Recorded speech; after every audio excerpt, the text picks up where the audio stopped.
Parrot today launched an upgraded model of its premium consumer drone. The Bebop 2 Power from Parrot promises improved battery life. It also comes with new FPV goggles. The new drone is also capable of taking smarter photos.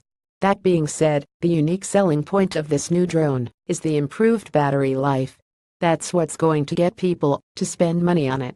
The original Bebop 2 drone from Parrot could only manage 25 minutes of flying. It could be frustrating for those who wanted to get more out of their drone.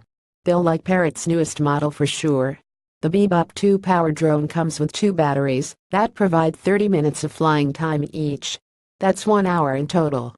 Parrot says that the drone can now take better photos as it has built-in artificial intelligence and specialized modes that let users shoot professional-looking photos and videos. There are new takeoff modes as well.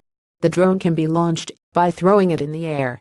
New piloting modes let users customize their flying experience with the high-speed sport mode and a steadier video mode. The new Parrot Cockpit Glasses 2 FPV goggles are foldable, lightweight, and compact. They provide users with an immersive view of the action. The Parrot Sky Controller 2 promises a range of up to 1.24 miles. The new Parrot Bebop 2 Power drone is available in a deep matte black finish for $599.99 from major retailers in the company's online store. Filed and Gadgets. Read more about drones and Parrot.